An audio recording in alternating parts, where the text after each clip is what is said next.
The Lord be with you.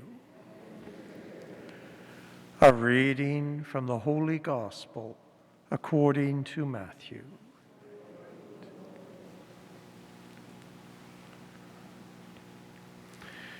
Jesus spoke this parable to his disciples. For it is as if a man going on a journey summoned his slaves and entrusted his property to them. To one he gave 5 talents, to another 2, to each according to his ability. And then he went away. After a long time, the master of those slaves came and settled accounts with them. Then the one who had received the 5 talents came forward, bringing 5 more talents, saying, Master, you handed over to me 5 talents. See, I have made 5 more talents.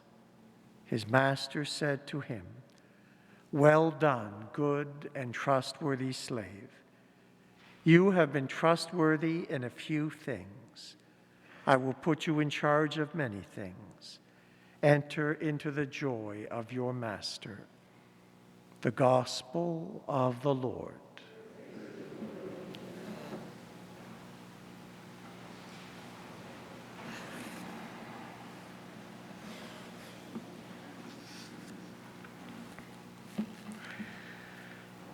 Again, I thank those of you who got yourself properly registered. And again, if there's anyone not properly registered, I would ask you please to make sure you do it this week.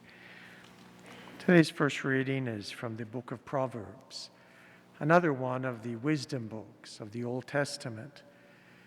It's a book of collections, almost like a mini library. Different collections of proverbs and short sayings and poems that verse by verse make a point or have been collected together to make the whole book of Proverbs. Today's passage speaks about a capable wife. She has the trust of her husband. She brings gain to the family. She is busy with her hands. She goes outside of the household, purchases a field after weighing it, and then she plants a vineyard. In the Old Testament, the vineyard is often an image for what God is trying to do with his people. She becomes strong. She opens up her hands to the poor, not just looking after herself and her family, reaches out to the needy. She speaks with wisdom. She also teaches of kindness. Her children are happy with her. Her husband too. He praises her. And at the city's gate, and we heard last week that Lady Wisdom sits at the gate of the city with the elders of the town. At the city's gate, they all give praise to such a wise woman. Our second reading again from Paul's first letter to the Thessalonians, the earliest book of the New Testament, the earliest piece of Paul's writing that we know of at least. And here, last week, he was answering the questions of those who were afraid. Members of their family had died. The Lord had not returned. What would happen to them? And Paul says they'll be the first to be with the Lord, and later those who are still alive. This week, in another passage, he's looking at it from another point of view.